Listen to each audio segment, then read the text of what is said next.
She shouldn't have been on the road at 3 in the morning. Chen's hands gripped the steering wheel of her 15-year-old Honda Civic, knuckles white as exhaustion pulled at her eyelids like anchors. The dashboard clock glowed an accusatory 3:17 a.m., and somewhere in the back of her mind, a voice that sounded suspiciously like her late mother's whispered that nothing good ever happened at this hour. The double shift at Mercy General had destroyed her. If you're enjoying this story so far, don't forget to hit the like button and subscribe. Drop a comment telling me where in the world you're watching from. I love hearing from you.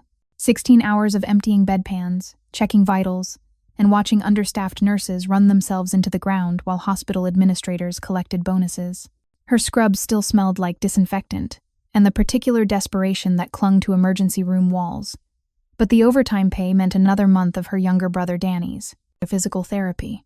Another month closer to him walking again after the car accident that had shattered his spine and their lives 18 months ago. Another month of pretending everything would be okay. The streets of Chicago were empty at this hour, just scattered taxis and the occasional drunk stumbling home from River North bars. Maya's eyes burned, her contacts having given up hours ago, leaving the world slightly blurred at the edges. She blinked hard, trying to focus on the taillights ahead. Red. Everything was red. Too red. Too close.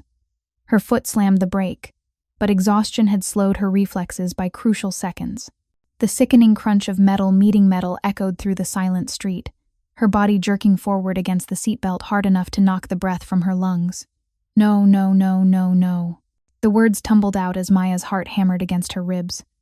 She couldn't afford this. Couldn't afford the insurance increase, the deductible, the missed work while. Her car sat in a shop she definitely couldn't pay. Through her cracked windshield, she stared at the vehicle she'd just rear-ended. A black Mercedes, sleek and expensive, the kind of car that cost more than she'd make in 5 years, maybe 10. The kind of car that belonged to someone who could destroy her financially with a single phone call to their lawyer. Her hands trembled as she fumbled for her door handle. The November air bit at her skin as she stepped out, Chicago's wind cutting through her thin scrubs like they were paper. She was already formulating apologies, already calculating how many extra shifts she'd need to cover whatever astronomical damage she'd just caused. The Mercedes' driver's door opened with a smooth, expensive click. The man who emerged moved with the kind of controlled grace that made Maya's nursing instincts prickle with recognition. She'd seen that careful economy of motion before, in patients who'd learned to move through pain without showing it. In people who'd survived things that would break others. He was tall, maybe 6'2", with dark hair that caught the streetlight, and a face that belonged on magazine covers, not standing on a deserted Chicago street at 3 in the morning. His suit probably cost more than her car. Charcoal gray with a subtle pinstripe, custom fitted to shoulders that suggested he spent time doing more than sitting behind a desk.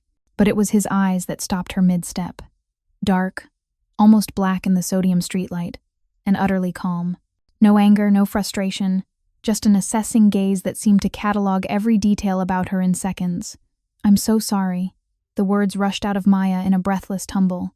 "I was coming off a double shift, and I didn't see you break, and I'm so sorry. I have insurance, barely, but I have it, and I'll pay for everything, I promise." The man circled his Mercedes, examining the damage with movements that were almost predatory in their precision. The rear bumper was dented, the tail light cracked, nothing catastrophic but expensive enough to make Maya's stomach drop to her worn nursing shoes. "You're shaking." His voice was low, controlled, with an edge of something that might have been concern if it came from anyone else. Instead, it sounded like an observation, clinical and detached. "I'm fine." Maya wrapped her arms around herself, trying to stop the tremors that had nothing to do with the cold. "Just tired. Long shift. I wasn't texting or anything, I swear, I should have been more careful." He studied her for a long moment, his gaze moving from her hospital ID badge to her hands, scraped raw from constant hand-washing, to her face where exhaustion had carved shadows under her eyes. "You're a nurse." "Yes, at Mercy General, emergency department." Why was she giving him her life story? "Look, if you want to call the police, I understand. I'll wait. I need to get home. My brother's alone, and he needs his morning medications, and get in the car." Maya blinked. "What?" "My car." He gestured to the Mercedes with a slight tilt of his head. "Get in. You're coming with me." Every self-preservation instinct Maya possessed screamed warnings. Strange man, empty street, 3 in the morning. This was how horror movies started. How women disappeared. How families got devastating phone calls from police detectives. I don't think that's a good idea. She took a step back toward her Honda, hand fumbling for her phone in her scrubs pocket. We should just exchange insurance information and your car won't start. He said it with absolute certainty, and Maya realized with sinking horror that he was right. The hood of her Civic was crumpled, steam rising from what was probably a destroyed radiator. The final death rattle of a car that had been held together by hope and duct tape for the last 3 years. I'll call a rideshare. Her fingers found her phone, but the screen remained dark. Dead battery. Of course. She'd forgotten to charge it during her shift, had been too busy running between patients to even think about it. The man reached into his jacket, and Maya's body tensed, ready to run despite the exhaustion weighing down her limbs. But he only pulled out his own phone, sleek and expensive, and held it out to her. Call whoever you need to call. Tell them you're safe. Then get in the car, and I'll take you home. Why would you do that? Suspicion edged her voice. I just destroyed your bumper.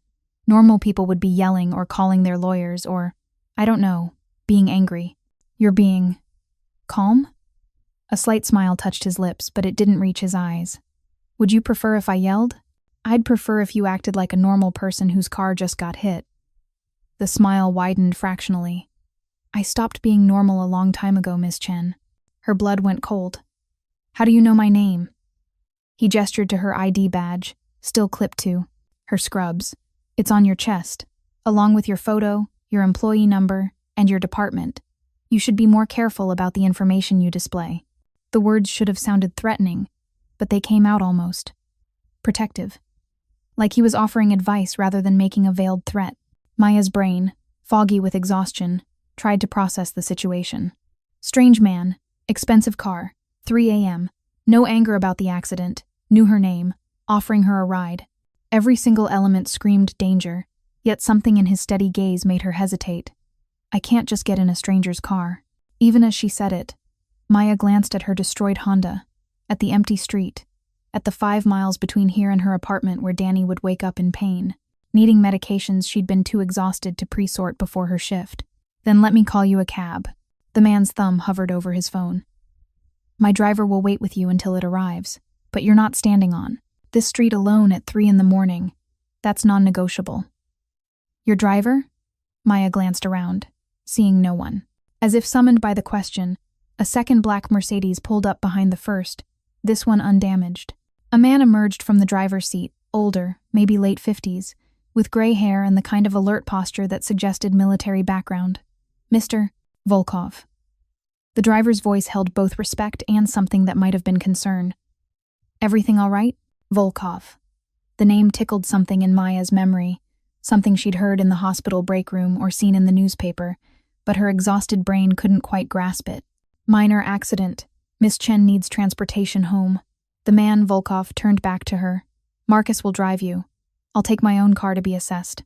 Your insurance information can be exchanged tomorrow during business hours, when you've had some sleep and can think clearly. The kindness in the offer made Maya's eyes burn. With unexpected tears.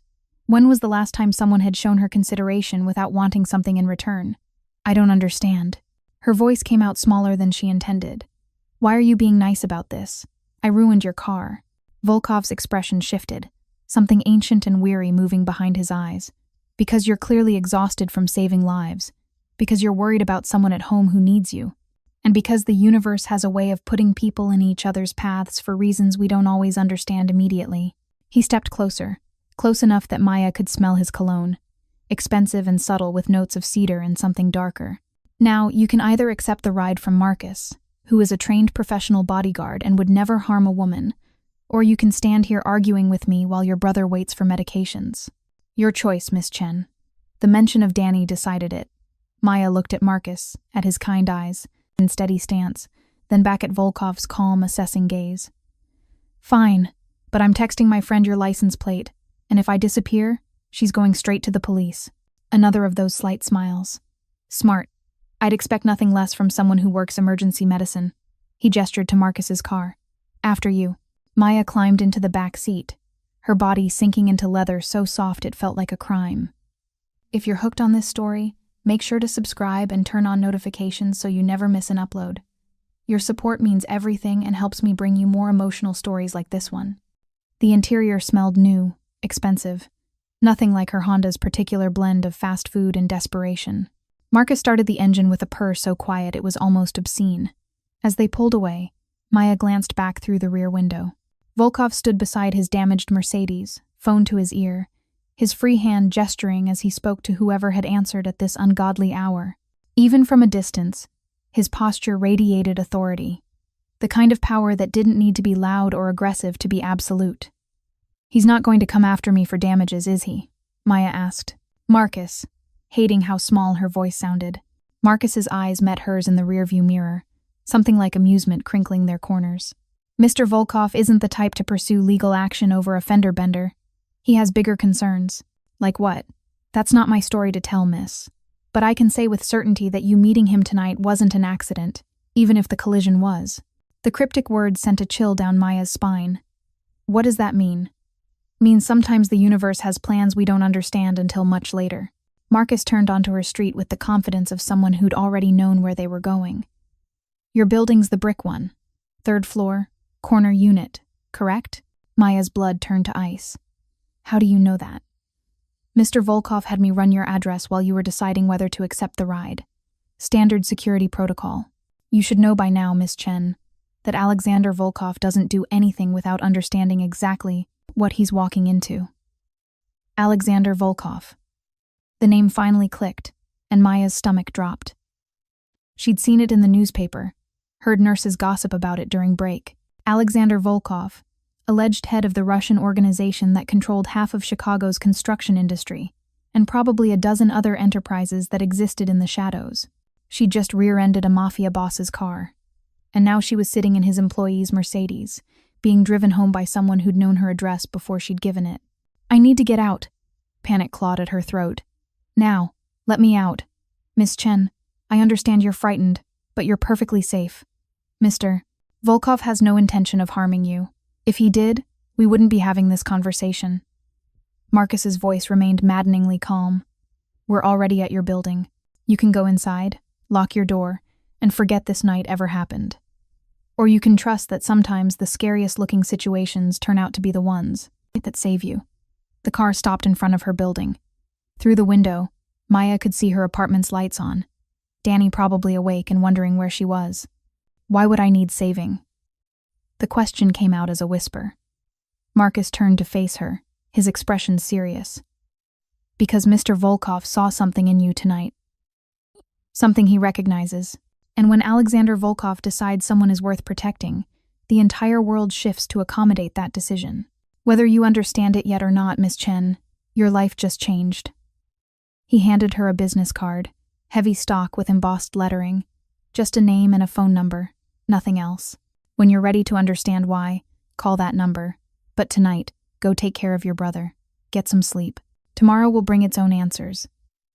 Maya took the card with trembling fingers, then stumbled out of the car on legs that felt disconnected from her body. She was halfway to her building's entrance when Marcus called out, "Miss Chen? Mr. Volkov wanted me to tell you something." She turned, wind whipping her hair across her face. "He said to tell you that the universe doesn't give us accidents, only opportunities disguised as disasters, and that he'll see you again soon." The Mercedes pulled away, leaving Maya standing alone on the empty street, a business card burning in her palm, and the distinct feeling that her entire life had just been turned upside down by a 3 a.m. collision with a man whose calm eyes held secrets she both feared and desperately wanted to understand. She climbed the stairs to her apartment in a daze, each step feeling like she was ascending toward a future she could no longer predict. The door opened before she reached it, Danny's wheelchair framing the entrance, concern etched across his 19-year-old face. "Maya, Jesus, I was about to call the police. You're an hour late, and you weren't answering your phone, and—" He stopped, taking in her disheveled appearance. "What happened?" "I hit someone's car." The words came out flat, shock finally setting in, and then everything got very weird, very fast. Danny wheeled back to let her inside, their tiny 2-bedroom apartment feeling smaller than ever after the spacious Mercedes. "Did they call the cops? Are you okay? Is our insurance going to cover it?" "I don't know. Maybe." He didn't seem to care about the insurance. Maya collapsed onto their threadbare couch, the business card still clutched in her hand. "Danny, I think I just rear-ended a crime boss's Mercedes." Her brother's eyes widened. "You what?" "Alexander Volkov. Do you know that name?" Danny's face went pale. "The Russian guy? The one they can never make charges stick to because witnesses keep disappearing? That Alexander Volkov? His driver said it wasn't an accident that we met." Maya's voice sounded distant to her own ears. "What does that even mean?"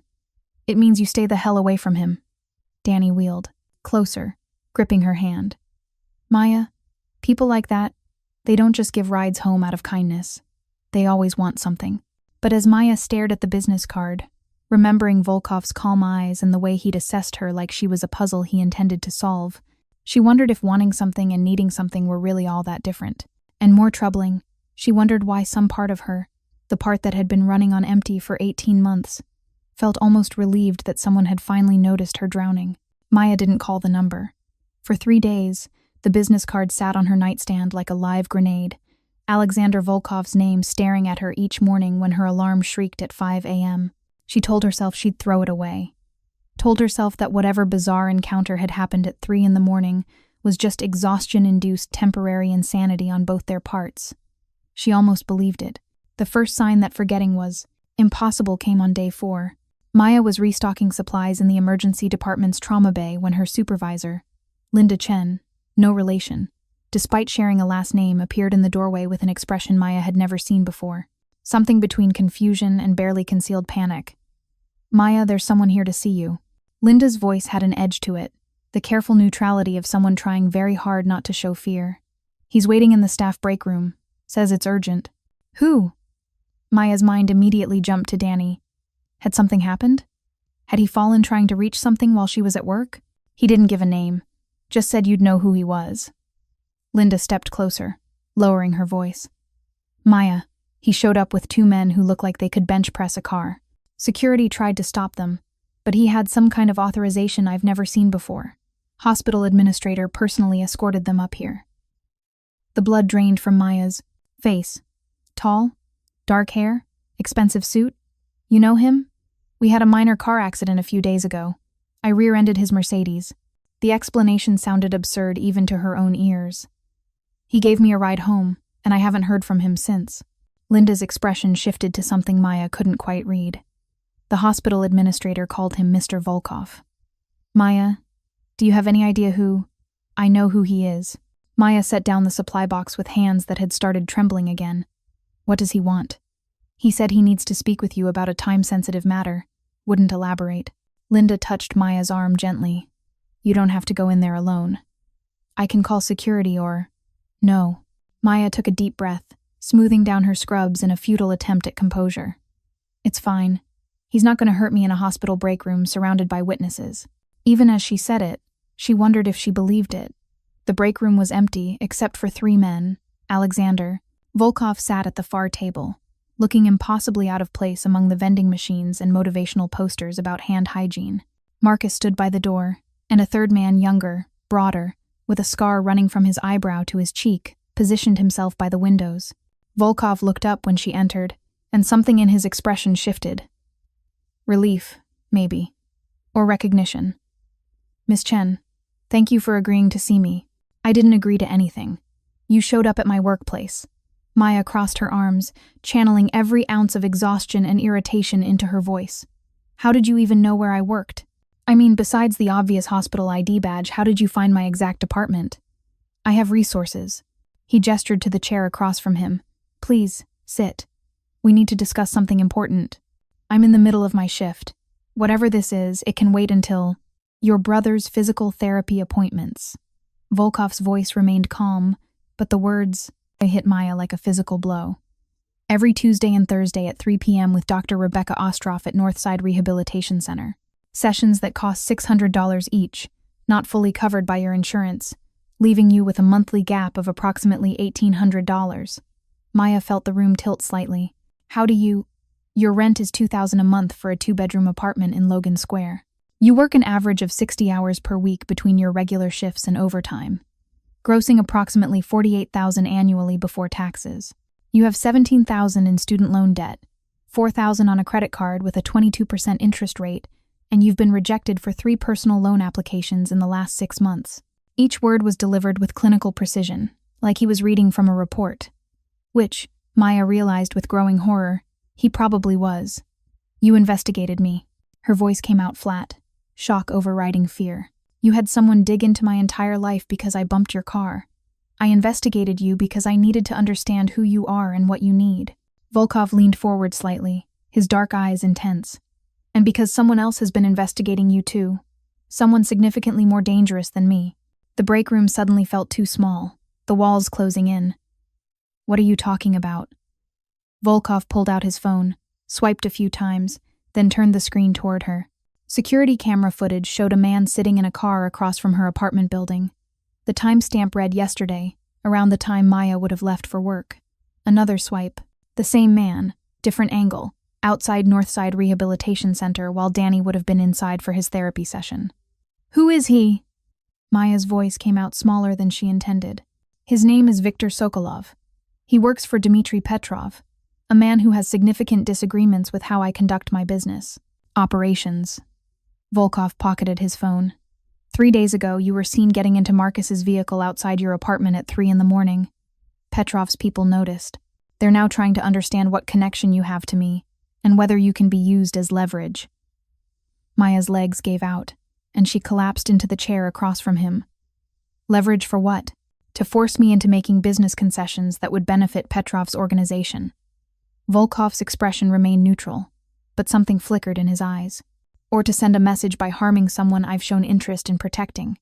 You don't even know me." The protest sounded weak even to her own ears. "Why would they think I matter to you?" "Because I made the mistake of being kind to you in public view.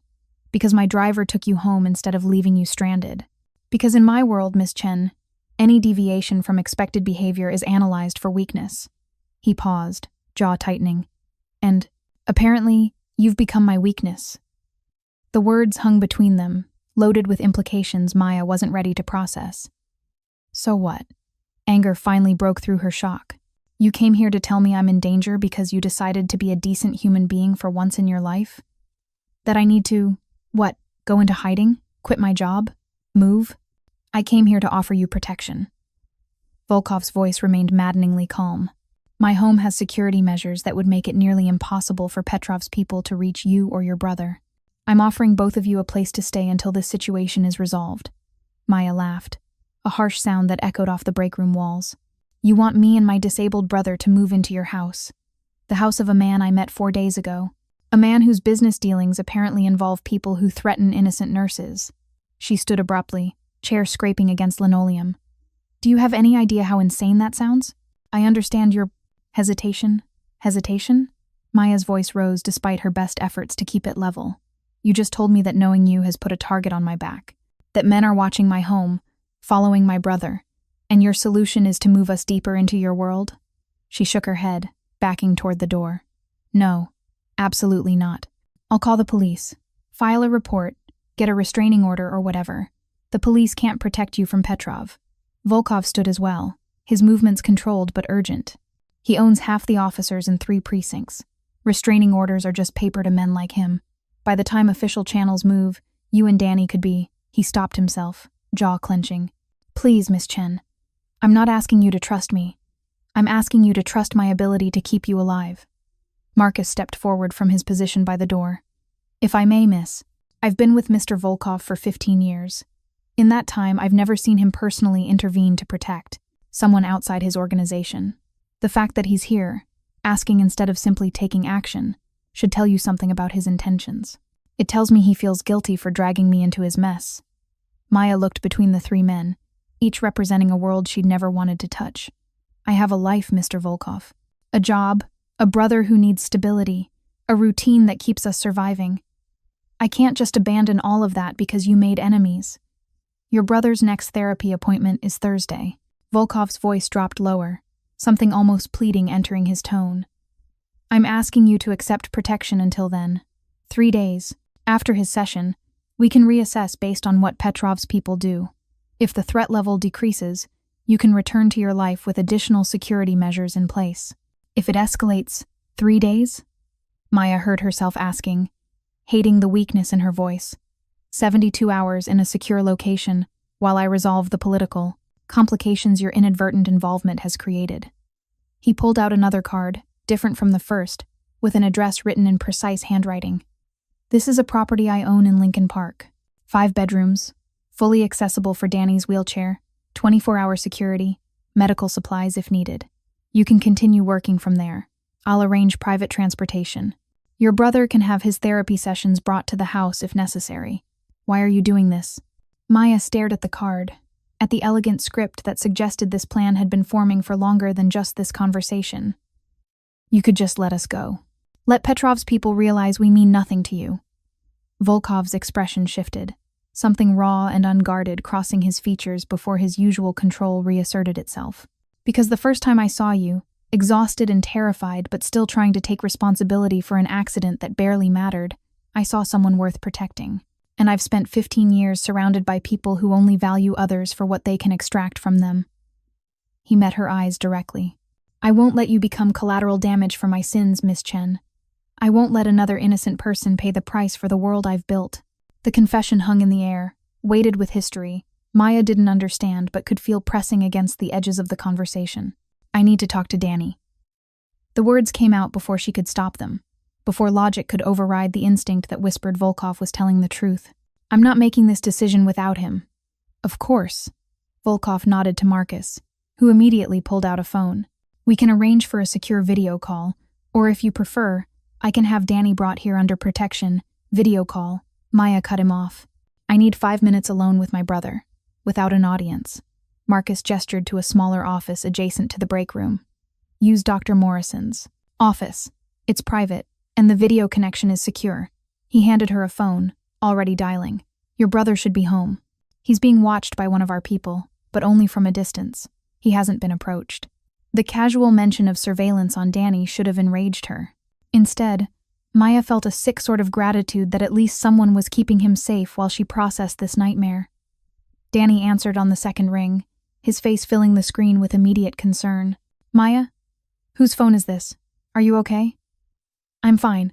Listen, I need to tell you something, and I need you to stay calm." Maya quickly outlined the situation: Volkov's arrival, the surveillance, the threat from Petrov's organization, the offer of protection.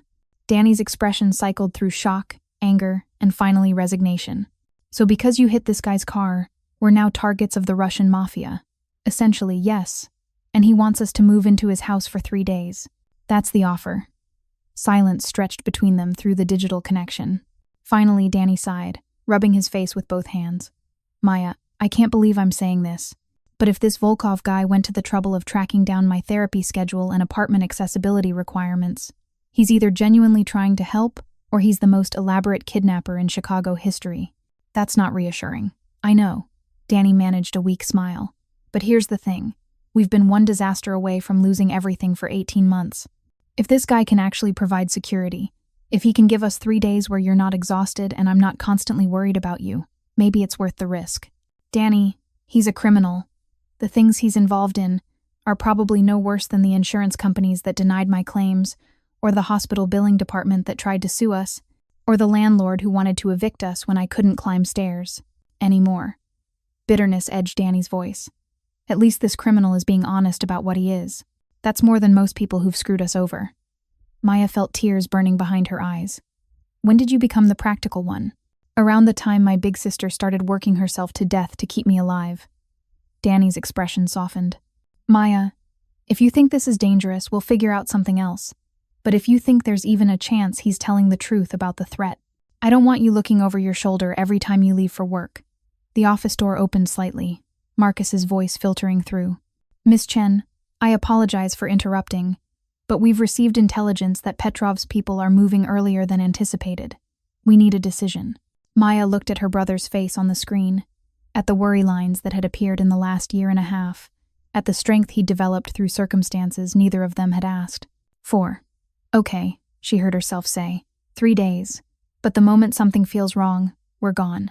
3 days, Danny agreed. "And Maya, try not to fall in love with the Mafia boss. That's how all those romance novels start, and we both know how terrible your taste in men is."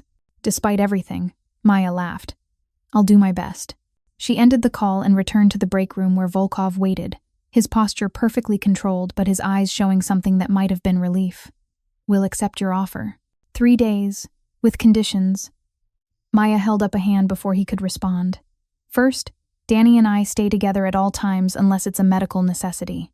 Second, I continue working my scheduled shifts with the transportation you mentioned. Third, you give us a clear timeline for when this situation will be resolved. And fourth," she took a breath, "you tell me the truth about who you really are, what you actually do, and why protecting 2 strangers matters enough for you to go through all this trouble." Volkov's lips curved into something that wasn't quite a smile. "All reasonable demands. I can agree to everything except the timeline. Petrov's actions will dictate that more than mine, but I promise to keep you informed of all developments." He extended his hand. "Do we have an agreement, Miss Chen?" Maya looked at his hand, at the scars on his knuckles that told stories she probably didn't want to know, at the expensive watch that represented a world completely foreign to her own. Everything logical screamed at her to run, to find another solution, to not willingly walk into the orbit of a man whose very name made hospital administrators nervous. But she thought of the surveillance footage, of Viktor Sokolov sitting outside her apartment, of Danny alone and vulnerable while she worked impossible hours. She thought of Volkov's eyes that first night, calm and assessing but not cruel. The way he'd offered her his phone instead of just taking control. She took his hand. His grip was firm, warm, and oddly steady. "We have an agreement, Mr. Volkov." "Alexander." Something shifted in his expression. "If you're going to be under my protection, you should use my name. Then you should call me Maya." She released his hand, already wondering if she'd just made the best or worst decision of her life. "When do we leave?" "Now would be preferable. Marcus will take you home to pack essentials. I'll arrange for Danny's pickup and ensure your apartment is secure." Alexander pulled out his phone, already typing. "I'm also assigning a permanent detail to your workplace. They'll be discreet, but effective. I haven't finished my shift. Linda has already been informed that you're needed for a family emergency." Alexander's tone suggested this had been arranged before Maya even agreed. "Your vacation days have been applied, and any lost wages will be compensated." Maya opened her mouth to argue about the presumption, then closed it again. This was his world, efficient, controlled, where decisions were made and executed before objections could be raised. She'd agreed to 3 days of it. She could survive 3 days of anything, couldn't she? The house in Lincoln Park looked like something from an architecture magazine. Maya pressed her face against the Mercedes's window as Marcus pulled through gates that probably cost more than her yearly salary. 3 stories of elegant brick and floor-to-ceiling windows, surrounded by manicured grounds that seemed impossible in the middle of Chicago. Security cameras were discreetly positioned along the perimeter, and she counted at least 4 men in suits stationed at various points around the property. "Holy shit," Danny breathed from beside her, having been picked up by a separate car with modifications for his wheelchair. "This is where we're staying?" "Mr. Volkov believes in being thorough with his security measures." Marcus pulled up to the main entrance where Alexander waited, still in his suit despite the afternoon hour. "The property has 22 rooms, most of which you'll never see. Your quarters are in the East Wing, fully accessible, private, with a sitting room and kitchenette if you prefer not to dine with Mr. Volkov." The implication that they might dine with him made Maya's stomach flutter in a way she firmly chose to ignore. Alexander approached as Marcus opened their doors, his expression unreadable. "I hope the journey was comfortable. Danny, I've had the physical therapy equipment from Northside installed in the ground floor gym. Your therapist has agreed to continue sessions here at your regular times." Danny's eyebrows shot up. "You got Dr. Ostroff to make house calls? Do you have any idea how booked her schedule is?" "I can be persuasive when necessary." Alexander's tone suggested significant financial persuasion had been involved. "Please come inside. I'll show you to your rooms, and then we can discuss security protocols over dinner." The interior was even more impressive than the exterior. Hardwood floors gleamed under crystal chandeliers. Artwork that probably belonged in museums lined the walls, and the staircase curved upward with the kind of elegance that spoke of old money and careful taste. But it was the details that caught Maya's attention. A ramp alongside the main staircase, recently installed judging by the pristine wood, doorways wide enough for Danny's wheelchair without any awkward maneuvering, handrails at exactly the right height positioned throughout the hallways they passed. "You modified your house." Maya stopped walking, staring at Alexander with new understanding. These accessibility features weren't here before. Alexander's expression flickered with something that might have been embarrassment. The construction crew worked through the night. I wanted to ensure Danny could move freely throughout any space he might need. To access. That must have cost. Money is irrelevant when it comes to ensuring the comfort of my guests. He said it simply, like demolishing and rebuilding portions of his home in 3 days was a perfectly normal response to having visitors. Their quarters occupied the entire East Wing's second floor. 2 bedrooms, each larger than their entire apartment, connected by a shared sitting room with a sofa, television, and small kitchen area. Maya's room had an ensuite bathroom with a walk-in shower and heated floors. Danny's had similar luxury, plus the added medical equipment that had mysteriously appeared: a hospital-grade bed, monitoring equipment, medication refrigerator. I took the liberty of having your prescriptions transferred and refilled, Alexander said, watching Danny examine the setup with visible awe. If anything is missing or if you need different accommodations, this is perfect. Danny looked up at Alexander with an expression. Maya recognized gratitude, mixed with the fierce independence of someone who hated needing help but knew better than to refuse it. Thank you. Seriously, I don't know how to. Thank you. Alexander nodded, something softening in his features. Dinner is at 7 if you'd like to join me. If you prefer privacy tonight, I understand. The kitchen is stocked, and you can order anything you need through the house phone. He handed Maya a small device that looked like a high-end smartphone. Security system interface. The code is 1847 Chicago's incorporation year. You can see all camera feeds, contact guards directly, or trigger a panic alarm if necessary. I hope you never need it. Why that year? Maya asked, turning the device over in her hands. The weight of it felt significant somehow. Because this city was built by people who refused to let disasters define them. Alexander's dark eyes met hers. They rebuilt after the fire, adapted during Prohibition, survived countless attempts to break their spirit. I find it inspirational. The moment stretched between them, loaded with unspoken meaning. Finally, Alexander stepped back toward the door. I'll leave you to settle in. If you need anything, Marcus is stationed on this floor tonight. He'll ensure you're not disturbed. After he left, Danny wheeled to the window overlooking the grounds. Okay, so this is officially the weirdest situation we've ever been in. You think? Maya collapsed onto the sofa, exhaustion from the last few hours catching up with her.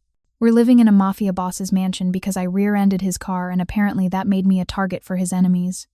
And he demolished part of his house to make it wheelchair accessible in 3 days. Danny turned from the window.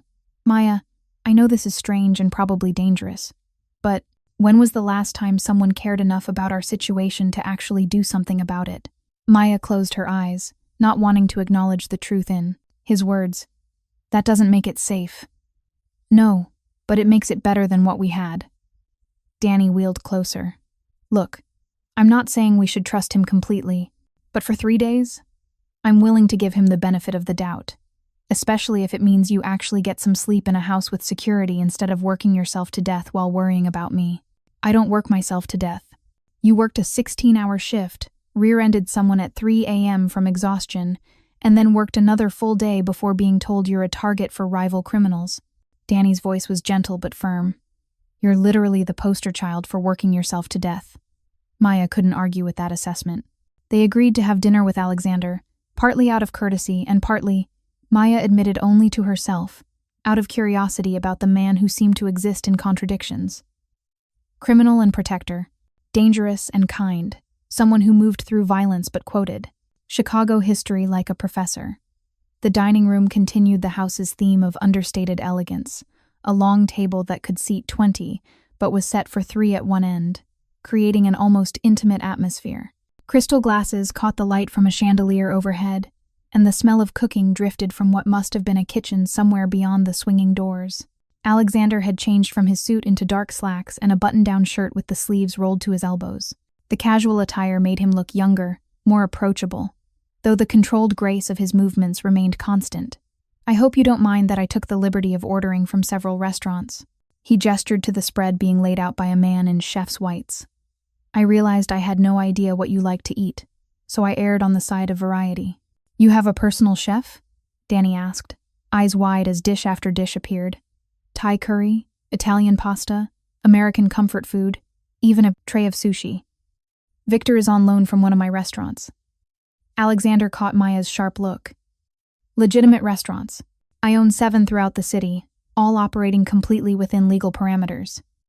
The food service industry is one of my more straightforward business ventures. And the others? Maya couldn't help asking as they settled around the table. The not-so-straightforward ventures?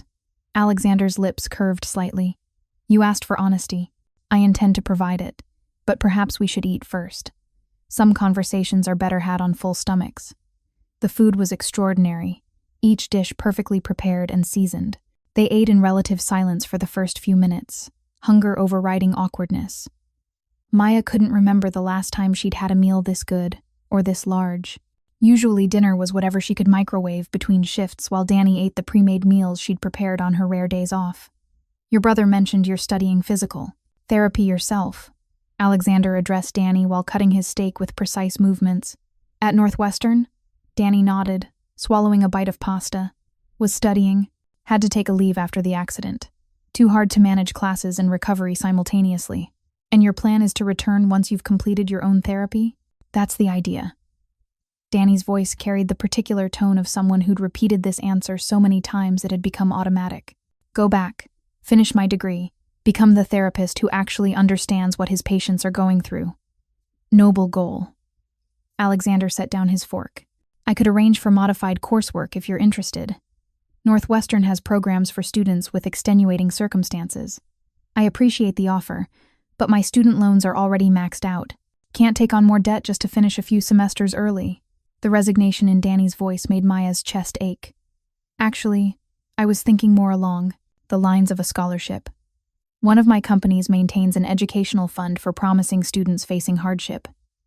Alexander's tone remained casual, but Maya saw through it immediately. You're offering to pay for my brother's college education. I'm offering to facilitate his return to a path that was interrupted by circumstances beyond his control. Alexander met her eyes steadily. There's a difference. Is there? Maya set down her own fork. Because it sounds like you're trying to buy our compliance. Make us dependent on your generosity so we don't ask too many questions about the dangerous world you've pulled us into. Maya. Danny started. But Alexander held up a hand. She's not wrong to be suspicious. His expression remained neutral. In my experience, nothing comes without a price. It's reasonable for you to wonder what mine is. So what is it? Maya leaned forward. What do you want from us, Alexander? Really want? Beyond just easing your conscience, about making us targets. The silence that followed felt heavy with expectation. Alexander studied his wine glass, turning it slowly between his fingers. When he finally spoke, his voice was quieter, more vulnerable than Maya had heard it. When I was Danny's age, I was given a choice. Continue my education, pursue the legitimate path my mother wanted for me, or join my father's organization and accept the life that came with that decision. He looked up, meeting Maya's eyes directly. I chose wrong. And I've spent the last 15 years trying to figure out if there's a way to unmake that choice. Or at least to balance the scales enough that my existence creates more good than harm. He paused, jaw tightening. You asked what I want. I want to give your brother the choice I didn't make. I want to help someone continue on a better path instead of being forced into darkness by necessity. And selfishly, his voice dropped. I want to prove to myself that I'm capable of protecting something good without destroying it in the process. The confession landed between them like a physical object, raw and honest in a way Maya hadn't expected from a man who seemed to measure every word.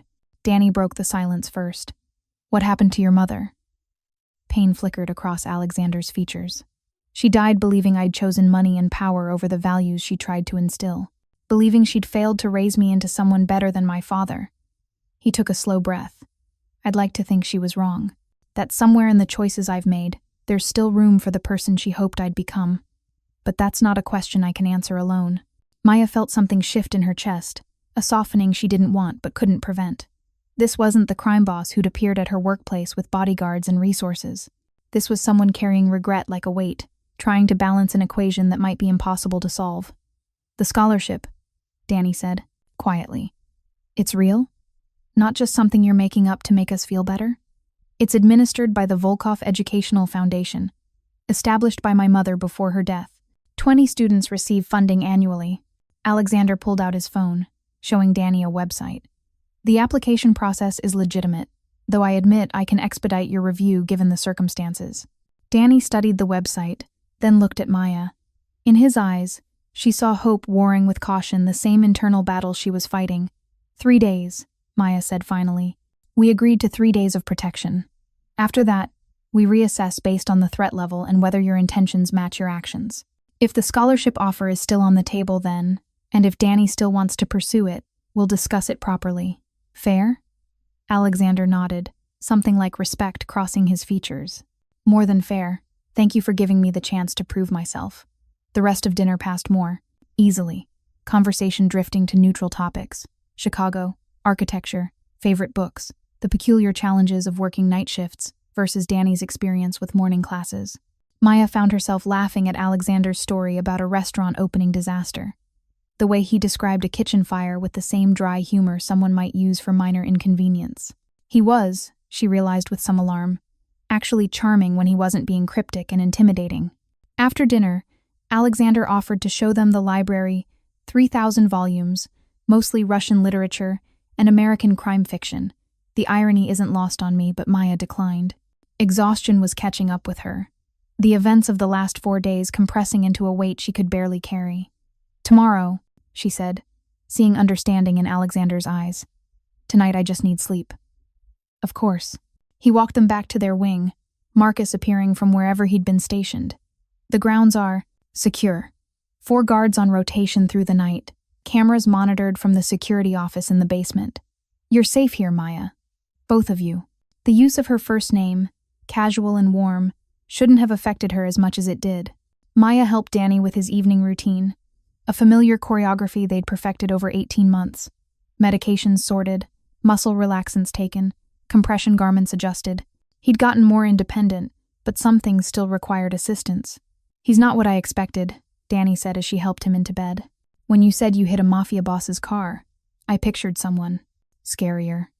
He's plenty scary, Maya countered, though she heard the lack of conviction in her own voice. Just because he's polite doesn't mean he's not dangerous. Maybe. Danny settled back against his pillows. Or maybe he's just dangerous to people who threaten what he cares about. There's a difference. After ensuring Danny was comfortable, Maya retreated to her own room.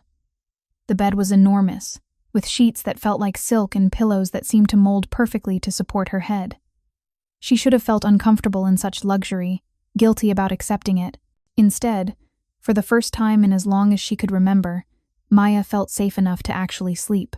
She woke to sunlight streaming through windows she didn't recognize, and a moment of pure panic before memory returned. Lincoln Park. Alexander's house. Protection from enemies she'd never known existed until 4 days ago. Her phone, the security device Alexander had given her, showed 9:47 a.m. Maya sat up with a start. She should have been at work hours ago, should have checked on Danny, should have a knock at her door interrupted her spiraling thoughts. Come in, she called, expecting Marcus or maybe Alexander with an update on the threat assessment. Instead, a woman in her 50s entered, carrying a tray. Good morning, Miss Chen. I'm Elena, the house manager. Mr. Volkov asked me to ensure you had breakfast and to let you know that your brother is already awake and doing his physical therapy with Dr.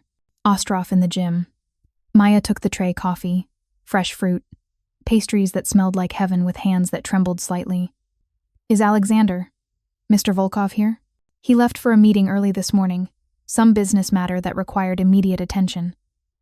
Elena's expression remained professionally neutral. He asked me to tell you that you're free to explore the house and grounds. Marcus will accompany you if you choose to go outside, purely as a security precaution. After Elena left, Maya ate mechanically while trying to process her situation.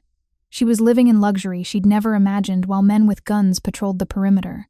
Her brother was receiving top-tier physical therapy in a private gym while their apartment sat empty, and the man responsible for all of it had disappeared to handle business matters that probably involved things Maya didn't want to know about. She should have felt like a prisoner. Instead, she felt rested for the first time in months.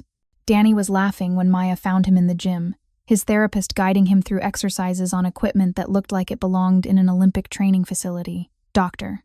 Ostroff looked up when Maya entered, a professional smile on her face. Your brother is making excellent progress. The consistency of daily sessions rather than twice weekly is already showing results. She turned back to Danny. One more set, then we'll work on the parallel bars. Maya watched as Danny pushed through the exercises with determination she recognized from their father, from the stubbornness that ran in their family. When they finished, Dr. Ostroff excused herself, leaving the siblings alone in the sprawling gym. "This is insane," Danny said, wiping sweat from his forehead. "I just had an hour with Dr. Ostroff on equipment that probably costs more than our car. And she said if I keep this up, I might be able to use arm crutches for short distances in a few months. Actual walking, Maya, not just wheelchair dependence." The hope in his voice made her throat tighten. "That's amazing, Danny. I know we're only here for 3 days. I know this isn't real life, and we'll go back to our crappy apartment and struggling to afford sessions soon." Danny's expression was serious. "But for 3 days, I'm going to pretend this is normal.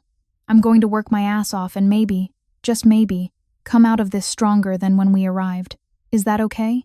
Maya knelt beside his chair, taking his hands. "That's more than okay. That's exactly what we should do." They spent the morning exploring the house. Marcus appeared as promised when they ventured into the gardens, maintaining a discreet distance but always visible. The grounds were larger than Maya had realized, with walking paths that had clearly been modified recently to accommodate Danny's wheelchair. Mr. Volkov had the gravel replaced with smooth concrete, Marcus mentioned when Maya asked about it.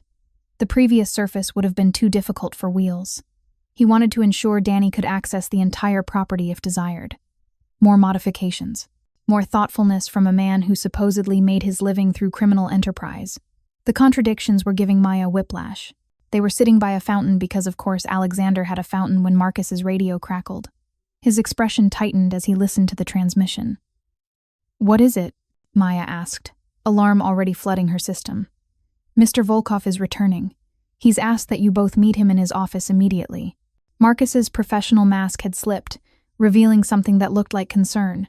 "There's been a development with Petrov's organization." Maya's heart sank. 3 days. They'd been here less than 24 hours, and already something had gone wrong.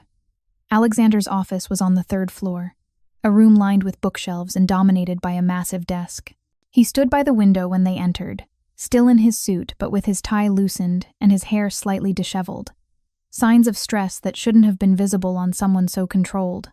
He turned as they entered, and Maya's breath caught at his expression. Not anger, but something closer to resignation tinged with determination. "I apologize for the dramatic summons. I wanted to update you on the situation before rumors reached you through other channels." Alexander gestured to the chairs facing his desk. "Dmitry Petrov made a move this morning. He attempted to acquire leverage by targeting people I care about." "Who?" Maya's voice came out steadier than she felt. "My restaurant managers. 3 were approached with threats designed to force me into a meeting on Petrov's terms." Alexander's jaw tightened. "One was injured when he refused to cooperate. Nothing life-threatening, but enough to send a message." Danny's hand found Maya's, squeezing tightly. "So the threat is real. You weren't exaggerating about the danger." "I wish I had been." Alexander moved around his desk, leaning against it rather than sitting behind it, a less intimidating posture that seemed deliberate. "The situation has escalated faster than I anticipated. Petrov is growing desperate, which makes him more unpredictable and more dangerous." "What does that mean for us?" Maya forced herself to ask the question she dreaded. "It means the 3-day timeline was optimistic." Alexander met her eyes directly. "I need more time to resolve this properly, to ensure Petrov understands that you're under permanent protection, and that targeting you would be the last mistake he makes." "How much more time?" "A week, maybe 2. He held up a hand before Maya could protest. "I understand this is asking more than we agreed to. If you want to, leave.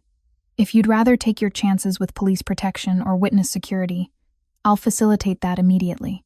No strings, no obligations. You have my word." Maya looked at Danny, seeing her own conflict mirrored in his expression. A week or 2 more meant more physical therapy, more rest, more safety.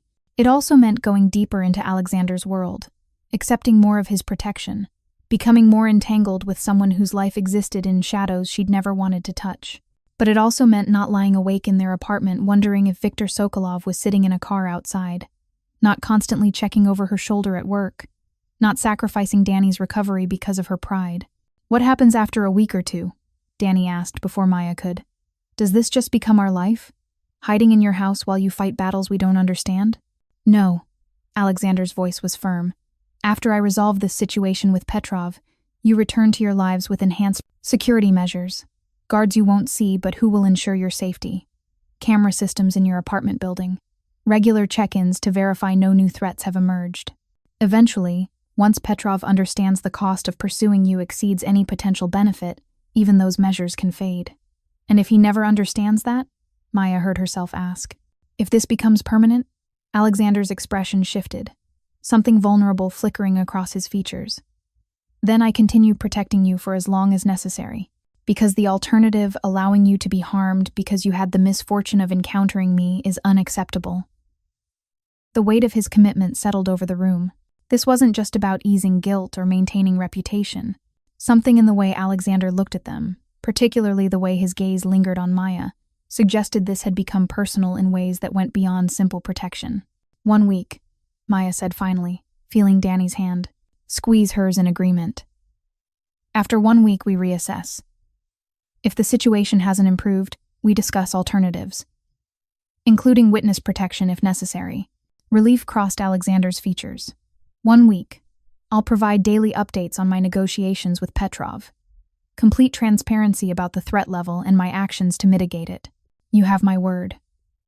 As they left his office, Maya glanced back to see Alexander slumped in his desk chair, the careful control slipping to reveal exhaustion that probably matched her own. A dangerous man carrying the weight of protecting people who'd never asked for his help. Against all logic, all self-preservation instinct, Maya found herself wanting to ease that burden, which was, she recognized with dawning alarm, possibly the most dangerous development of all. The 7th day began with gunfire.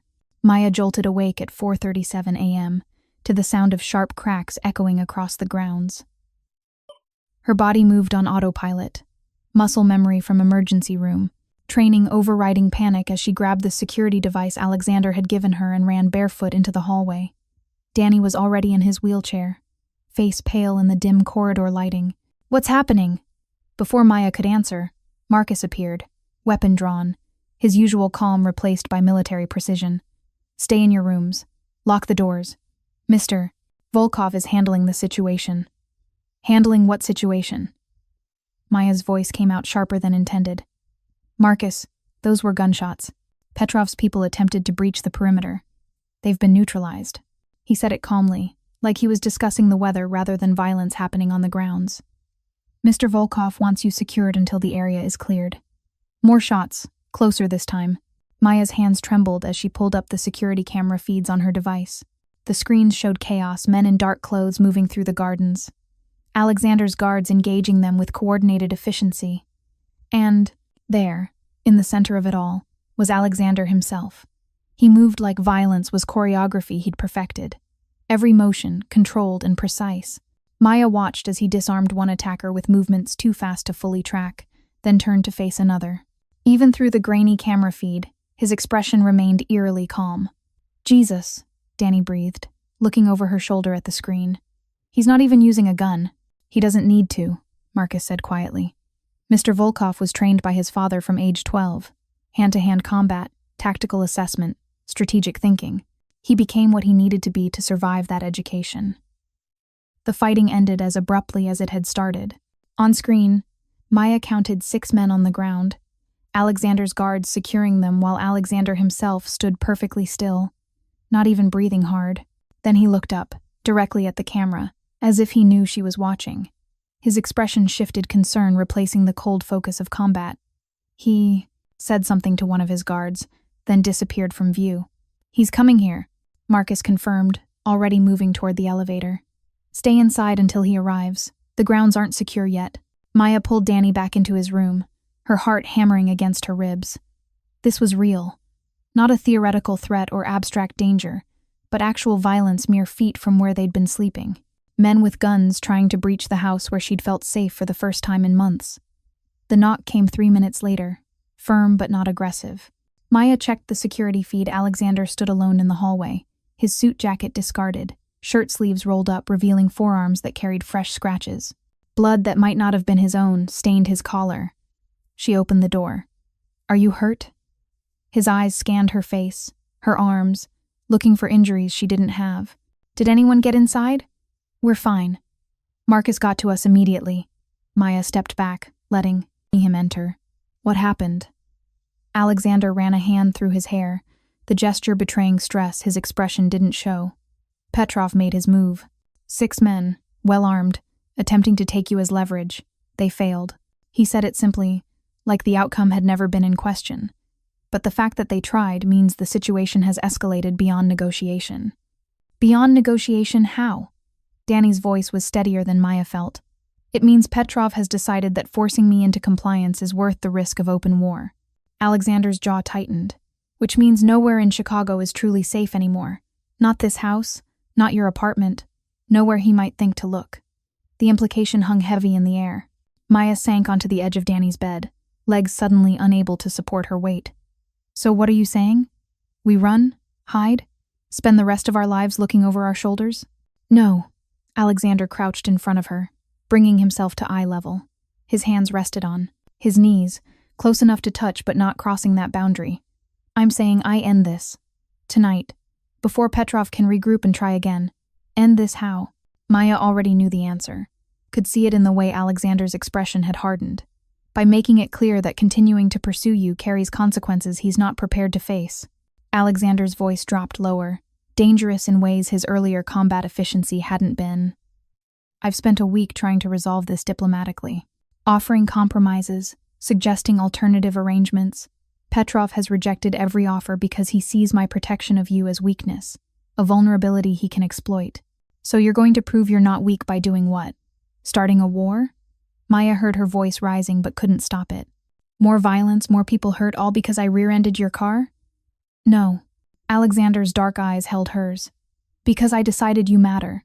Because I made a choice to protect you. And I don't make promises I'm not willing to die to keep.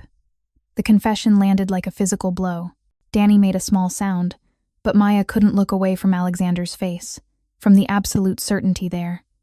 You barely know us, she whispered. We're strangers who crashed into your life a week ago. Why would you risk everything for strangers? Alexander was quiet for a long moment. When he finally spoke, his voice carried the weight of something long buried. When I was 17, I watched my father order the death of a man who'd tried to leave the organization. His crime wasn't betrayal or theft. He simply wanted out, wanted to take his family and disappear into a normal life. Alexander's hands clenched into fists. My father made me watch as a lesson, to show me what happened to people who tried to escape what they were born into. He looked up, and Maya saw pain she recognized, the kind that came from witnessing things that couldn't be unseen. That man had a daughter. She was maybe 12, standing there watching her father die because he'd wanted something better for her. Alexander's voice cracked slightly. I still see her face sometimes. The exact moment she understood that hoping for better was what killed him. Alexander Maya started, but he shook his head. I became what my father needed me to be, took over parts of his operation, learned to be ruthless when necessary, built my own empire on foundations soaked in blood. I told myself it was survival, that I was doing what I had to do. He stood abruptly, pacing to the window, but I never forgot that girl's face. Never stopped wondering if there was a way to be what I am, while still protecting the people who just want normal lives. He turned back to face them. When you crashed into my car, exhausted from saving lives and worried about your brother, you reminded me of everyone who's ever been collateral damage in my world, and I realized I had a choice: let you become another casualty, or prove that sometimes people in my position can actually protect something good. The vulnerability in his confession made Maya's chest ache. This wasn't the calculated crime boss or the efficient protector. This was someone carrying 15 years of guilt and trying desperately to balance scales that might never level. What's your plan? Danny asked quietly. To end this with Petrov. Alexander's expression hardened again, vulnerability disappearing behind tactical focus. I have information about Petrov's operations that federal prosecutors would find very interesting. Evidence I've been gathering for months about trafficking routes, money laundering, connections to corrupt officials. He pulled out his phone, showing them files and documents. I was saving it for leverage in future negotiations. Now I'm using it to remove him from the board entirely. You're going to turn him in? Maya's eyebrows shot up. Won't that make you a target for his entire organization?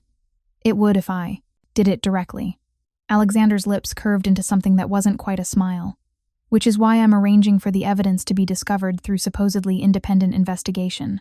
Petrov will be arrested, his lieutenants will scramble for power, and in the chaos, the threat to you disappears. And what happens to you? Maya stood, moving closer despite every self-preservation instinct screaming warnings. If Petrov suspects you're behind his arrest, won't he retaliate? Let him try. The words came out cold, absolute. I've been building defenses for 15 years. Petrov runs a mid-level organization that survives through intimidation and luck. If he wants war, I'll give him one he can't win. The certainty should have been frightening. Instead, Maya felt something shift in her chest, recognition that Alexander wasn't just protecting them out of guilt. He was choosing them over the carefully balanced political structures of his world. How long will this take? Danny's practical question cut through the tension. The evidence transfer, the arrest, the chaos you're predicting? 48 hours, maybe 72. Alexander checked his watch. Federal prosecutors already have an anonymous tip about Petrov's warehouse operations. They'll move quickly once they verify the evidence. By Thursday, he'll be in custody facing charges that will keep him locked up for decades. And until then? Maya asked. Until then, you stay here where I know you're safe. Alexander met her eyes. I won't leave the property except when absolutely necessary. Every guard I trust is on this estate. Nothing gets through that I don't want getting through. Marcus appeared in the doorway. Sir, the perimeter is secure. All 6 attackers are in custody. Local police are handling it as a home invasion attempt. They won't be looking deeper into connections. Good. Have medical check them for injuries, then arrange for their transport to the facility. Alexander's tone shifted to commander mode. I want full interrogation reports by noon. Find out exactly what Petrov promised them and who else might be planning attempts. As Marcus left, Alexander turned back to Maya and Danny. I know this isn't what you signed up for. I know you're scared and probably regretting ever accepting my help. His voice softened. If you want out, I can arrange protection through other means.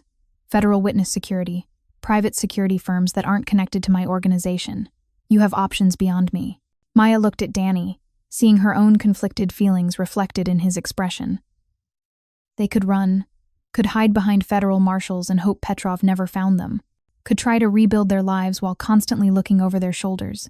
Or they could trust the dangerous man who demolished his house for Danny's wheelchair, who carried guilt like penance, who looked at Maya like she was something worth protecting, even at the cost of everything he'd built.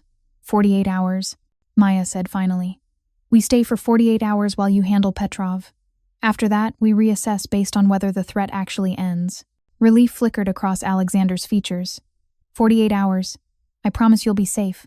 As the sun rose over Lincoln Park, painting the grounds gold despite the violence that had shattered the pre-dawn peace, Maya stood at her window watching Alexander direct his security team with military precision. He'd stripped off his blood-stained shirt, working in just an undershirt that revealed the lean muscle of someone who'd trained for combat, not aesthetics. She shouldn't have found it attractive. Shouldn't have felt her pulse quicken watching him move with that dangerous grace. Shouldn't have been drawn to someone whose world existed in shadows and violence. But Maya had spent 18 months drowning in responsibility, in exhaustion, in the weight of keeping Danny alive and herself functional. And here was someone offering to carry that weight, asking nothing in return except the chance to prove he could protect something without destroying it. Dangerous didn't begin to cover what she was feeling. The next 36 hours existed in strange suspension. Maya worked her scheduled shifts at Mercy General, transported by Marcus in armored vehicles that felt like something from an action movie. Her co-workers noticed the security presence but didn't ask questions, perhaps sensing the answers would complicate their lives in ways they didn't want. Danny continued his physical therapy sessions, making progress that Dr. Ostroff called remarkable. Whatever you're doing differently, keep it up, she'd said after Wednesday's session. I've never seen this kind of improvement in such a short time frame. What they were doing differently was living in luxury funded by criminal enterprise, while a man who'd become impossibly important in just over a week orchestrated the downfall of his enemy. Alexander had become a ghost in his own house. Maya caught glimpses of him on phone calls that required 3 languages, in his office surrounded by men in expensive suits, standing on the grounds at odd hours staring at nothing. He looked exhausted, the careful control fraying at the edges. On Thursday morning, Maya woke to Marcus knocking on her door at 6 a.m. It's done, he said simply. Federal agents raided 3 of Petrov's locations at 4 this morning. He was arrested along with 17 of his lieutenants. The charges include human trafficking, money laundering, racketeering, and weapons violations. He won't see daylight for 30 years minimum. Maya's legs gave out. She sat on the edge of her bed, processing the information. It's over? Just like that? Just like that. Marcus's expression softened. Mr. Volkov spent the last 40 hours ensuring every piece of evidence was ironclad, every connection documented. Petrov's organization is collapsing as we speak. The threat to you and your brother is eliminated. Where is Alexander? Downstairs. He's been awake all night, coordinating with various parties. I suspect he could use some coffee and perhaps a reminder that he's human and needs to sleep occasionally. Maya found Alexander in the kitchen, hunched over a laptop with 5 different phones arranged on the counter. He looked up when she entered, and something in his expression shifted the tactical focus, softening into something warmer. It's over, she said, not quite a question. It's over. He closed the laptop, giving her his full attention. Petrov won't be a threat to you ever again. His organization is scattered, his assets frozen, his connections severed. You're safe, Maya. You and Danny both. The relief should have been overwhelming. Instead, Maya felt something closer to loss settling in her chest. Safe meant they could leave, could return to their tiny apartment and impossible schedules and the life they'd built from desperation and determination. Safe meant this strange, intense chapter ended. When do we leave? The question hurt to ask. Alexander's expression flickered with something that might have been pain. Whenever you're ready. Today, tomorrow, next week if you need time to adjust. There's no rush. He stood, crossing to where she hovered in the doorway. But Maya, just because the immediate threat is gone doesn't mean my protection ends. I meant what I said about security measures, about ensuring nothing like this happens again. So we go back to our lives. And you? What? Watch from a distance? Make sure nobody bothers us? If that's what you want. His voice dropped lower. Or you could consider staying. Not here necessarily, but in my life. Let me help with Danny's education, your career advancement, the million small struggles that don't have to be struggles if you have resources. Maya's breath caught. You're asking us to let you take care of us. I'm asking you to let me be part of your lives beyond crisis management. Alexander's dark eyes held hers. I'm asking if maybe the connection we've formed over the last week and a half is worth exploring beyond its violent beginning. You're a criminal, Alexander. Even as she said it, the words felt hollow. Your life is built on things I've spent my entire life trying to oppose. Violence, exploitation, operating outside the law. You're right. He didn't flinch from the accusation. I'm not a good man, Maya. I've done things that would horrify you if you knew the full extent. I operate in a world where morality is fluid and survival often requires compromises that keep me awake at night. He stepped closer, close enough that Maya could smell his cologne beneath the exhaustion. But I also run 7 legitimate restaurants that employ 300 people with fair wages and full benefits. I maintain a scholarship fund that sent 92 students to college. I've quietly purchased and forgiven medical debt for 70 families in the last 3 years. Trying to balance the scales, Maya murmured, remembering his earlier confession. Trying to become someone my mother wouldn't be ashamed of. Alexander's hand lifted, hesitated, then gently brushed a strand of hair from her face. The touch was careful, reverent almost. You make me want to tip those scales further toward good. Make me think that maybe redemption isn't as impossible as I'd convinced myself. Maya's heart hammered against her ribs. Every logical part of her brain screamed warnings this was too fast, too intense, too complicated. You didn't develop feelings for someone in a week and a half. Especially not someone whose protection came wrapped in violence and moral compromise. But her heart, traitorous and stubborn, whispered that sometimes the most important connections formed in crisis. That sometimes people saw each other most clearly when stripped of pretense by necessity. That sometimes the scariest choice was also the right one. I need to talk to Danny, she said finally. This isn't just my decision to make. Of course. Alexander stepped back, giving her space. Take whatever time you need. There's no pressure, no expectation. Whatever you decide, my protection continues. That's not conditional on your feelings or choices. Maya found Danny in the gym, working through exercises with a determination that had defined the last 18 months. He looked up when she entered, reading her expression with sibling accuracy. It's over, he said. Not a question. Petrov's arrested. The threat is gone. We can go home. Maya sat on the bench beside his wheelchair. Alexander says we can leave whenever we're ready. But Danny set down the resistance bands he'd been using. I hear a but in your voice. But he also offered to stay involved in our lives, help with your education, provide ongoing security, basically, be part of things long term. Maya couldn't quite meet her brother's eyes, and I think I might want that. Which is insane, right? We've known him less than 2 weeks. Danny was quiet for a long moment. Do you remember what you told me after the accident? When I was in the hospital, and the bills were piling up, and I said you should just let me go into state care so you could have a life? Maya did remember. Remembered her brother's face, hollow with pain and resignation, suggesting he become a burden somewhere else so she could survive. You said that family means fighting for each other even when it's hard, that we don't give up on people we love just because circumstances get difficult. Danny's voice was gentle. Maya, you've been fighting alone for 18 months. If this guy wants to fight with you, if he makes that weight lighter, maybe that's not insane. Maybe that's just accepting help from someone who's earned the right to offer it. He's a criminal, Danny.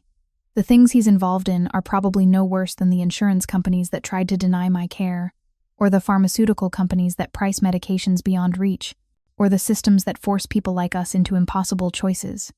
Danny wheeled closer. I'm not saying his world is good or right, but I am saying he's been more honest about what he is than most people who've claimed to help us. When did you become so wise? Around the time my big sister started working herself to death and I couldn't do anything except watch. Danny took her hand. He makes you smile, Maya. Real smiles. Not the fake ones you give me when you're pretending everything's fine. In a week and a half, he's given you something I haven't been able to provide in 18 months, the ability to breathe. Tears burned behind Maya's eyes. What if it's just crisis bonding? What if we leave here and realize it was all just intensity and adrenaline? Then we figure it out, like we figure everything else out together. Danny squeezed her hand. But Maya, what if it's not? What if this is actually the universe giving you something good after 18 months of hell? Are you really going to walk away because you're scared it might not be real? Maya thought about Alexander's eyes when he'd confessed about the girl whose father died. The way he'd modified his house for Danny without being asked. How he'd looked at her this morning, exhausted and vulnerable, asking for a chance to be part of something beyond violence and guilt. I'm terrified, she admitted. Good, Danny grinned.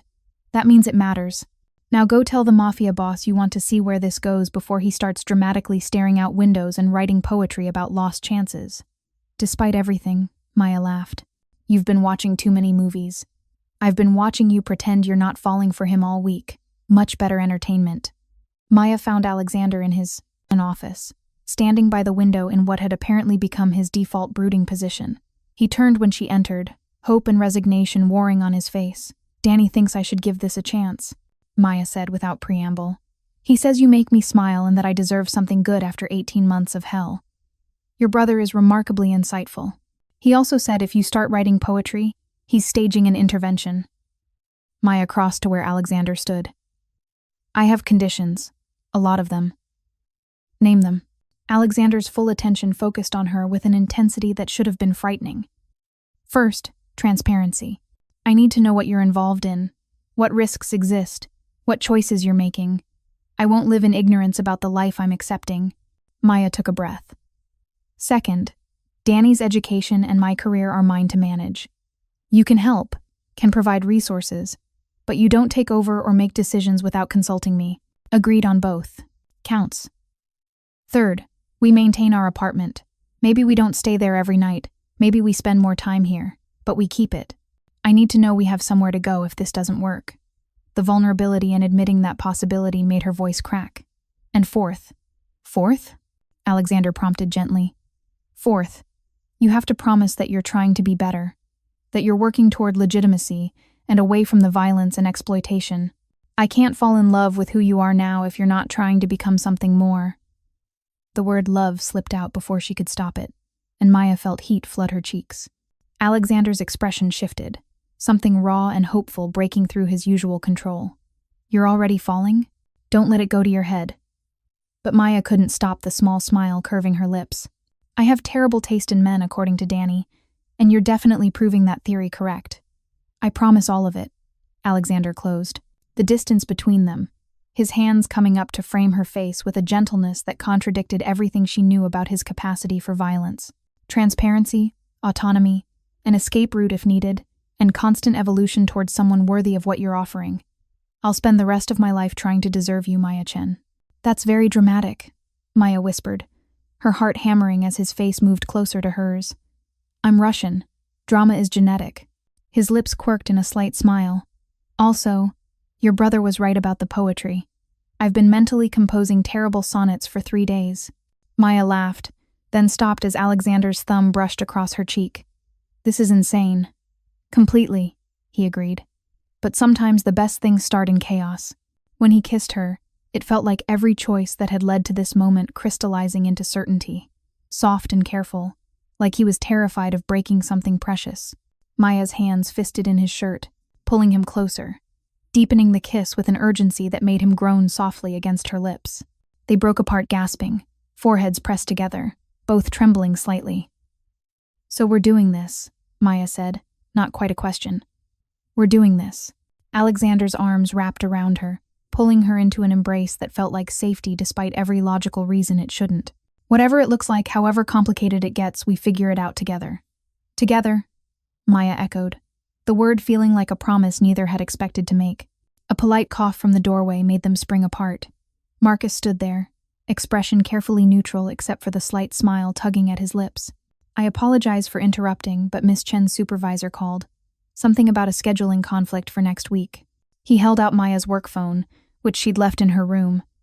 Also, Danny wanted me to inform you both that if you're done making poor life choices, his words, he's hungry and would like dinner.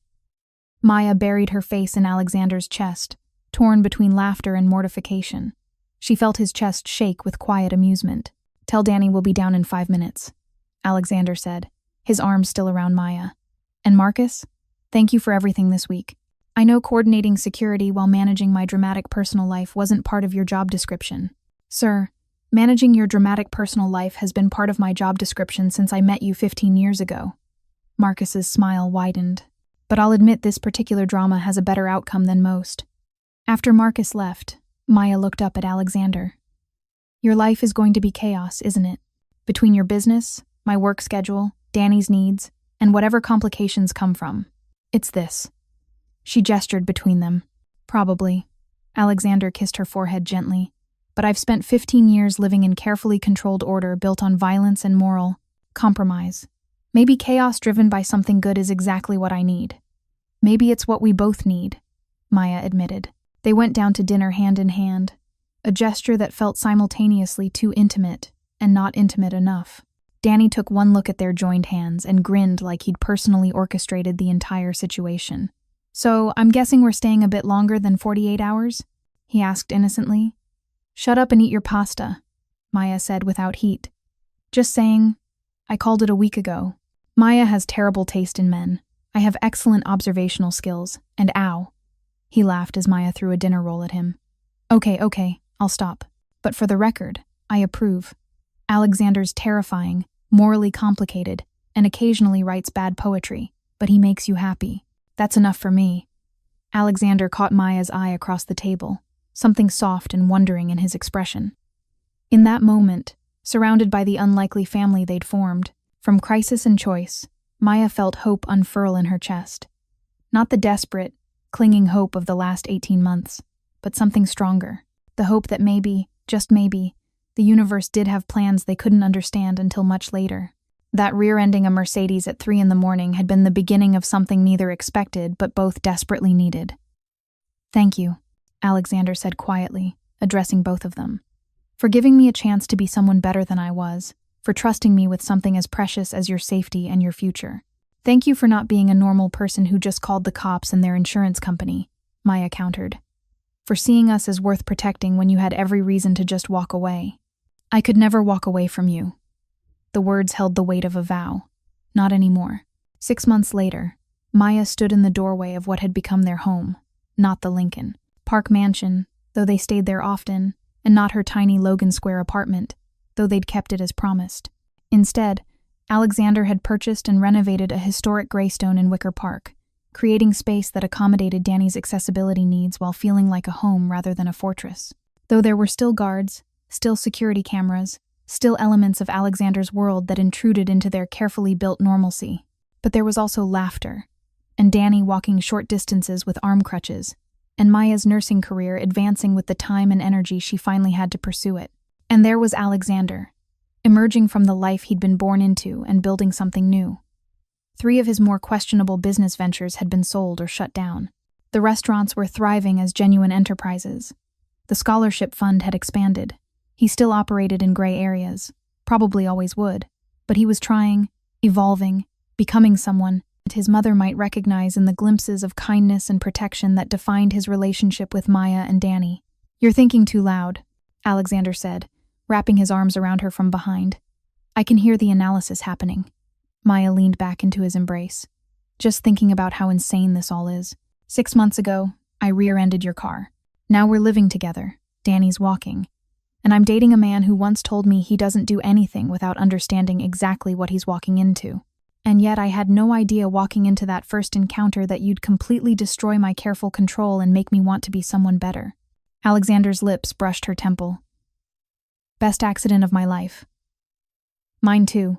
Maya turned in his arms, looking up at the face that had become impossibly dear. "Even though you're still terrifying, morally complicated, and definitely written bad poetry, I showed you those sonnets in confidence. They were terrible, Danny, and I laughed for an hour. I'm never sharing my creative process with you again." But Alexander was smiling, the real smile that still appeared too rarely but was growing more frequent. "Yes, you will." Maya pulled him down for a kiss. "Because you're stuck with us now. All the chaos, all the complications, all the impossible balance of your world and ours. I wouldn't have it any other way." Alexander's arms tightened around her. "You're my redemption, Maya Chen. My chance to prove that people can change, that good can come from darkness, that sometimes the universe does give us exactly what we need disguised as disaster." That's very poetic for someone who claimed they'd never share their creative process again. "Shut up and kiss me." Maya did, losing herself in the man who'd turned her life upside down with his calm eyes and dangerous grace. The man who'd seen her exhausted and struggling and decided she was worth protecting at any cost. They'd started with a collision, at 3 in the morning, built something real from danger and desperation, and somehow, impossibly, found love in the spaces between violence and redemption. It wasn't a fairy tale. Alexander's world would always carry shadows, and Maya's work would always demand pieces of her energy and heart. But together, they'd built something worth fighting for. And in the end, that was enough. Thank you so much for watching until the end. If you loved this story, check out the other videos on your screen now. I think you'll really enjoy them. And don't forget to subscribe if you haven't already. See you in the next story.